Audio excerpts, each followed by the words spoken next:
안녕하세요, 책솔입니다. 오늘은 현대지성 클래식 5번째 도서인 북유럽 신화를 소개시켜 드려볼까 하는데요. 북유럽 신화는 말 그대로 신화예요. 매우 비현실적인 허구 그 자체라고 보면 되겠죠. 신화는 어떤 종족이나 민족에게 존재의 뿌리 같은 거라고 볼 수 있잖아요. 저는 북유럽 신화를 읽을 때 그들이 어떤 환경에서 세상을 만들었고 어떤 사건으로 깨달음을 얻었으며 어떤 지혜로 더욱 위대하고 더욱 슬기로웠다고 전해지는지 집중하려고 노력했어요. 이런 세상의 창조, 이런 깨달음과 지혜, 이런 것들로 하여금 북유럽인들이 자신들의 그 뿌리와 같은 조상들이 얼마나 용맹했고 얼마나 슬기로웠는가에 대해서 긍지를 가졌겠구나 하는 생각을 했었던 것 같아요. 저는 개인적으로 이 판타지가 섞여 있는 영화를 잘 안 봐요. 좋아하지 않고, 그리고 게임도 전혀 하지 않아서 북유럽 신화에 나오는 어떤 명칭이랄까, 신들의 이름, 등장 캐릭터들에 대한 내용들이 너무나 정보가 없어서 책을 읽을 때 되게 생소했어요. 저와 같이 북유럽 신화에 좀 생소하신 분들이 있으실 수도 있어서 그림을 좀 띄워가면서 설명을 드려볼게요. 우선 북유럽 신화에는 3개의 커다란 물리적 공간이 있었다라고 기록하고 있어요. 북쪽으로는 니플헤임이라는 공간이 있는데요.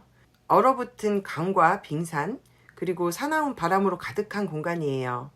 이곳은 항상 춥고 물이 들어오자마자 얼어붙지만 여전히 얼어붙은 강물이 흘러 들어오고 흘러 나갔어요. 남쪽으로는 무스펠헤임이라는 공간이 있는데요. 불과 재와 유독한 연기로 가득 찬 공간이에요. 땅은 언제나 뜨거웠고 녹은 용암으로 끊임없이 갈라졌어요. 뜨거운 불은 바위를 녹였고 여기저기서 거대한 불꽃이 솟아오르고 열기가 뿜어져 나와서 무스펠하임 바깥에는 그 어떤 것도 살 수 없을 지경이었어요. 얼음으로 가득 찬 북쪽의 니플헤임과 불타는 남쪽의 무스펠헤임 사이에는 소리도 없고 침묵도 없고 빛도 어둠도 없는 무한한 무의 거대한 공간이 있어요. 우주가 창조되기 전에 존재했던 바닥 없는 심연이며 텅 비어있는 말 그대로의 대공허인 거대한 아가리 기눈가가프예요. 북쪽의 니플헤임에는 흐베르젤미르라는 샘이 있는데 이 샘에서 솟아오른 물줄기는 기눈가가프로 흘러들어갔어요. 강물 속에 있던 독액은 점차 농밀해졌고 화산재처럼 얼어붙은 강물은 얼음으로 변하고 기눈가가프의 가장자리에 자리를 잡았어요. 독액은 냉기와 이슬을 내뿜었고 서리로 변했어요. 북쪽은 모든 것을 얼렸고 남쪽은 모든 것을 녹였으니 기눈가가프에 형성된 서리는 조금씩 녹기 시작했어요.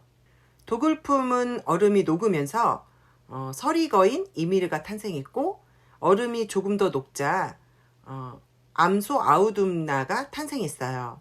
서리거인 이미르는 자면서 땀을 뻘뻘 흘렸고 겨드랑이와 허벅지에서 자식이 태어나기 시작해요. 그 자식들은 암소 아우둠나의 젖을 먹고 자랐고 아우둠나는 독이 있는 얼음을 핥아먹으면서 살았어요. 아우둠나가 소금기가 있는 그 얼음을 핥자 그 안에서 남자가 하나가 나오는데 그 남자가 보르라는 아들을 낳아요. 보르는 서리거인 볼토르의 딸 베스틀라와 결혼을 했고 오딘, 빌리, 벨라는 삼형제를 낳았어요. 오딘 삼형제는 점차 늘어나는 거인들이 너무너무 싫었어요. 그들이 너무 난폭했기 때문이죠. 오딘 삼형제는 자신의 엄마도 거인이지만 계속해서 거인을 양산해내는 이미르를 죽이기로 결심해요. 이미르가 죽자 상처에서 피가 폭포처럼 흘러내렸어요. Run. 오딘 삼형제는 죽은 이미르의 살점으로 땅과 언덕과 골짜기를 만들고 피로 바다와 강과 호수를 만들고 이빨과 뼈로 들쭉날쭉한 산과 바위를 만들었어요. 머리카락으로는 풀과 나무와 식물을 만들고 이미르의 속눈썹을 찢어서 미드가르드라고 하는 인간들이 사는 세계를 에워싸게 만들었어요. 그리고 이미르의 두개골을 하늘로 던져서 뇌는 구름이 되게 하고 무스페레임의 불꽃을 모아 하늘에 뿌려서 어두운 시간에도 세상을 밝힐 수 있도록 그렇게 만들었어요. 두개골 근처에는 신들의 세계인 아스가르드를 만들고 아스가르드에서 멀리 떨어진 곳에 요툰헤임을 건설해요. 요툰헤임은 거인들이 사는 세계인데 오딘 삼형제는 이미르의 눈썹으로 이 요툰헤임을 둘러싸게 해서 거인들이 밖으로 나가지 못하도록 그렇게 만들어 놓았어요. 그리고 이미르의 시체가 부패하자 그곳에서 구더기가 나왔는데 그 구더기로 난쟁이를 만들었어요. 이렇게 오딘 삼형제는 세상이라는 것을 창조했어요. 오딘 삼형제는 어느 날 대지와 바다가 맞닿은 그 땅의 끝자락을 걷던 도중에 죽어있는 물풀의 나무와 누름나무를 발견하고 이것들을 끌어올려서 최초의 남자와 최초의 여자를 만들어요. 오딘은 그들에게 생명과 영혼을 주었고 빌리는 그들에게 말과 감정과 창의성을 주었어요. 벤은 그들에게 생각과 움직임과 지능을 또 주었어요. 그렇게 탄생한 여자와 남자는 미드가르드라는 세계에 살게 되었어요. 이렇게 해서 오딘 삼형제는 인류까지 창조했어요. 북유럽인들은 이 세상에 9개의 세계가 존재한다고 믿었어요. 그리고 이 9개의 세계를 연결해주는 거대한 나무를 이그드라실이라고 불렀고 세계수라고도 해요. 각각의 세계를 간략하게 알고 갈게요. 미드가르드는 세계수의 중심에 위치한 인간들이 살아가는 곳, 지구라고 생각하면 될 것 같아요. 이곳의 바다에는 거대한 요르문간드라고 하는 바다뱀이 자기의 꼬리를 물고 인간이 못 지나가게 막고 있어요. 중력 같은 그런 기능을 하지 않았을까? 이런 생각이 드네요. 그리고 미드가르드에는 비프레스트라고 하는 무지개의 다리가 있는데 에시르 신들의 세계인 아스가르드와 연결이 되어 있네요. 에스가르드는 미드가르드 위 에시르 신들이 사는 세계인데요. 이곳은 여러 신들의 고향이며 바랄라가 있는 곳이에요. 바랄라는 천국 정도의 의미로 잘 알려져 있지만 원래는 아스가르드의 최고신 오딘이 다스리는 궁전이라고 해요. 유럽을 공포로 몰았던 바이킹 전사들은 전투를 할 때 이 전투가 신들의 공간인 바랄라로 가는 일종의 의식이라 이렇게 생각을 했고 이 의식에서 죽음으로써 신들에게 도달하는 것이 가능했다고 믿었다고 하네요. 바나헤임은 바니르 신들의 세계예요. 이곳의 신들은 마법을 잘 다루고 미래를 내다보는 데 탁월한 능력을 지녔다고 묘사돼요. 이곳의 신들은 아스가르드의 에시르 신들과 전쟁을 벌이기도 해요. 요툰헤임은 요툰이라고 불리는 거인족들의 세계예요. 태초의 거인 이미르의 시체로 만들어진 세계고 아스가르드와는 얼어붙지 않는 강을 기준으로 분리되어 있어요. 이곳은 눈과 빙하, 폭설이 내리는 지역이기도 한데 숲과 바위가 많고 비옥한 땅이 존재하지 않아서 이곳의 거인들은 강가 근처에서 수렵 생활을 하면서 살았다고 해요. 토르의 아버지 오딘이 이 요툰헤임 정벌을 나갔다가 로키를 발견하고 데려와 키웠다고도 전해지네요. 로키의 고향인 거죠. 니프레임은 안개와 혹한의 세계예요. 북유럽 신화의 9개의 세계 중 가장 춥고 어두운 세계, 기눈가가프의 가장 북쪽에 위치한 극한의 세계라고 보시면 될 것 같아요.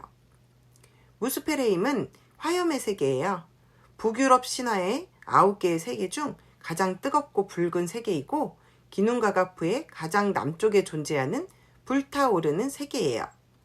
무스페레임은 불의 거인들의 고향이며 무스페레임의 지배자 수루트가 있는 곳이에요. 이 수루트는 에시르 신들하고 적대적인 관계인데 나중에 아스가르드를 멸망시키게 되는 주범이 되기도 해요. 알프헤임은 아스가르드와 가까이에 있는 엘프라는 종족이 사는 세계예요. 엘프는 원래 북유럽 신화에 등장하는 종족인데 우리는 수호천사라고 알고 있죠. 엘프들은 미드가르드의 인간들에게 마법 지식을 전해주거나 가끔은 인간들을 방해하기도 해요. 엘프들은 인간들에게 미술과 음악을 전해주기도 했어요. 스바르트 알프헤임은 흔히 키가 작고 대장장이 일을 하는 드워프, 난쟁이의 세계예요. 이곳은 바위와 동굴, 산, 지하가 많은 곳이며 어둡고 칙칙해요. 이곳의 드워프들은 대부분 뭔가를 만드는 일에 매우 능숙해요. 그 덕분에 아스가르드의 여러 신들에게 무기나 방어구 같은 것들을 제작해서 선물하고 그들로부터 많은 보상을 받기도 해요. 이들이 만든 대표적인 것들은 토르의 망치나 오딘의 창 같은 것들일 거예요. 헬헤임은 말 그대로 지옥의 세계예요. 매우 음침하고 추운 사악한 기운이 감도는 곳으로 죽은 자들이 머무는 곳이며 죽은 자들은 어떤 기쁨도 어떤 행복도 느낄 수 없었다고 해요. 악의 여신 헬라가 이곳을 지배하고 이곳의 죽은 자들을 자신의 군대로 만들어서 라그나로크 때 아스가르드와 여러 신들을 공격하기도 해요. 이그드라실의 뿌리와 아스가르드가 맞닿는 곳에 운명의 셈인 우르트 셈이 있고요. 요투네임과 맞닿은 곳에는 지혜의 셈인 미미르 셈이 있고 니프르임과 맞닿아 있는 곳에는 질투의 셈인 흐베르 겔미르 셈이 있어요. 흐베르 겔미르라는 셈에는 니크웨크라는 뱀이 있는데 이 뱀은 이그드라실의 뿌리를 먹고 세상의 시기와 질투를 만들어내요. 어떤 악의 근원 같은 것들이죠. 각각의 세계는 이렇게 서로 다른 종족들이 살고 있고 그들은 서로 영향을 주거나 영향을 받으며 살고 있어요. 이그드라실이라고 하는 세계수, 이 9개의 세계는 나름대로의 구체성과 타당성을 좀 가지고 있는 것처럼 저는 느껴졌어요. 다만 의아한 것이 몇 가지 있었는데 에시르 신들이 사는 아스가르드와 바니르 신들이 사는 바나헤임이 나뉘어져 있잖아요. 양쪽 다 신들인데 이 신들의 세계를 왜 굳이 두 개로 나누었을까 하는 부분, 그리고 또 하나는 난쟁이들이 사는 세계, 그리고 거인들이 사는 세계, 그리고 인간이 사는 세계를 나누어 놨는데 저는 개인적으로 인간과 신의 차이가 어떤 능력적인 면, 그리고 생명의 영원성 이런 것들이라고 생각을 했는데 거인이나 난쟁이는 사실 신 쪽은 아닌 것 같고 약간 인간 쪽이라고 생각했는데 굳이 미드가르드에 살게 하지 않고 난쟁이를 난쟁이의 세계, 그리고 거인은 거인의 세계에 이렇게 따로 두었던 것들이 조금 의아하긴 했어요. 북유럽 신화는 에시르 신들과 바니르 신들의 전쟁 이야기로부터 시작을 해요. 오딘을 비롯한 에시르 신들이 황금의 탐욕을 드러내는 굴베이그에게 어떤 모욕을 주었다라는 그런 이야기들이 바니르 신들에게 전해지자 바니르 신들이 화가 나서 전쟁을 시작해요. 이 전쟁에서 바니르 신들은 에스가르드의 그 외곽을 둘러싸고 있는 장벽을 산산조각 내버렸고 이 전쟁이 끝날 것 같지 않자 두 세계의 신들은 협상을 해서 서로의 지도자를 맞바꾸기로 해요. 그래서 바니르 신족의 지도자인 뇨르드가 자신의 아들 프레이르와 함께 에시르로 넘어가는데 뇨르드의 아름다운 딸 프레이야가 현자인 크바시르와 함께 쫓아가요. 전쟁이 끝나고 무너진 에스가르드의 방벽을 보수하겠다며 어떤 남자가 나타났는데 복구를 하되 18달의 시간이 필요하고 자신의 말과 함께 그 작업을 하겠다. 다만 내가 이거를 해내고 나면 아름다운 프레이야를 나의 아내로 달라. 그리고 해와 달도 달라. 라고 대가를 요구해요. 오딘을 비롯한 에시르 신들은 말도 안 된다. 아름다운 프레이야를 당신의 아내로 줄 수 없다. 라고 반대하지만 로키가 6달 안에 그대가 이 작업을 다 완수한다면 그대가 원하는 대가를 주겠다. 근데 어차피 신들 사이에서는 6달 안에 그 장벽을 복구하는 작업이 완료될 수 없다고 생각했기 때문에 뭐 이런 약속을 해도 크게 문제가 되지 않을 거라고 생각을 했는데 이 남자는 엄청난 속도로 작업을 해요. 그 사람의 말도 엄청난 속도로 돌을 날라왔고 그 남자도 엄청나게 빠른 속도로 장벽을 쌓아갔어요. 가만히 보니까 로키가 말한 대로 했다가 이제 이 작업이 6달 안에 끝나면 아름다운 프레이야를 빼앗기게 생긴 그런 상황이 돼버린 거예요. 프레이야는 울고불고 난리가 났고 오딘은 로키 내 이 녀석 가만두지 않겠다. 내 살점과 뼈를 다 바스라뜨려 버리겠다. 막 이렇게 화를 냈어요. 로키는 자신이 했던 약속 때문에 공경에 처하자 꾀를 내요. 암말로 변신을 해서 그 남자 석공의 말에게 접근을 해서 유혹을 하고 그 유혹에 넘어간 말이 더 이상은 돌을 나르지 않자 거의 다 작업이 됐고 이제 출입구 쪽만 작업하면 끝나는 상황에서 그 석공은 더 이상 진도를 나가지 못해서 그들과 약속했던 6달 안에 작업을 끝마치지 못했고 나중에는 이게 다 음모였다는 것을 알게 된 석공이 완전 분노해요. 그래서 원래 이 석공도 바위 거인이었거든요. 그래서 자신의 그 변장된 것들이 풀어지자 토르가 너무 화가 나서 자신의 쇠망치 있죠? 멸리르? 이걸로 그 남자를 내려쳐요. 그 밖에 많은 에피소드들이 꽤나 재미가 있어요. 모든 이야기의 중심에는 로키가 있고요. 북유럽 신화를 통해서 우리가 얻을 수 있는 그런 깨달음이나 지혜는 사실은 다 로키의 에피소드에서 비롯된다고 보셔도 될 것 같아요. 로키라는 인물은 장난기가 많고 사악하고 어떻게 보면 되게 얄미워요. 그 순간 이동이 가능한 구두를 신고 마법과 마술을 부려서 정말 신들을 공경에 빠뜨리고 난쟁이를 공경에 빠뜨리고 인간들도 공경에 빠뜨리면서 본인 스스로도 공경에 처하기도 해요. 또 주목해야 하는 신은 토르인데 토르는 굉장히 힘이 세고 한편으로는 되게 무모하기도 하고 한편으로는 되게 무식해 보이기도 한데 좋게 얘기하면 우직함이 좀 있는 그런 신이에요.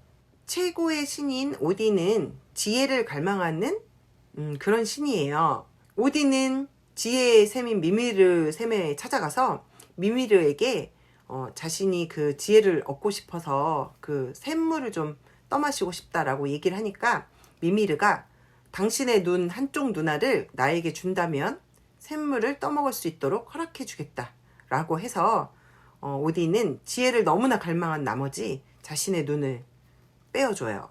하지만 미미르 셈으로 만족할 수 없었어요. 죽은 자의 지혜를 얻을 수 없었으니까요. 그래서 오딘은 이그드라실에 9일 동안 매달려서 먹지도 자지도 마시지도 않으면서 죽은 자의 지혜까지 모두 터득하고 룬문자까지 터득하게 돼요. 이렇게 산자와 죽은 자의 지혜를 모두 가질 수 있었던 오딘이었지만 그런 오딘조차 막을 수 없는 것이 있었어요. 그건 바로 라그나로크라고 하는 것인데 라그나로크는 어떤 신들의 황혼을 말하는 거예요. 그러니까 신들의 몰락을 의미하고 어떻게 보면 종말을 예언하는 그런 말인데 라그나로크로 인해서 모든 신들이 죽고 아그드라실의 모든 9개의 세계가 다 불타버리게 돼요. 그 후에는 뭐 새로운 태양과 새로운 세상이 만들어져서 또 다른 황금 시대가 열릴 수 있겠죠. 라그나로크는 왜 생기냐? 신들끼리의 전쟁, 신과 인간의 전쟁, 신과 난쟁이의 전쟁, 그 외에도 욕심과 타락, 질투 뭐 이런 것들을 비롯해서 추위와 기근, 근친상간, 고륙상쟁, 불륜 그런 요인들로 인해서 세상이 멸망하리라는 것을 북유럽 신화는 전해주고 있어요. Run. 작품 속의 스토리들, 에피소드들은 사실 다 구전 문화예요. 노르드인들이 기독교로 개종하는 동안 또는 그 이후에 사람들에 의해서 만들어진 이야기이기 때문에 그들이 알고 있는 이야기가 지금 우리가 듣고 있는 이야기와 정확히 일치한다라고 말할 수는 없는 약간은 순수하지 못할 수 있다고 보여져요. 북유럽 신화는 세계의 많은 청중들에게 경이로움, 오락, 심지어는 영적인 영향을 제공하기도 했다라고 생각이 되네요. 오늘 준비한 이야기는 여기까지예요.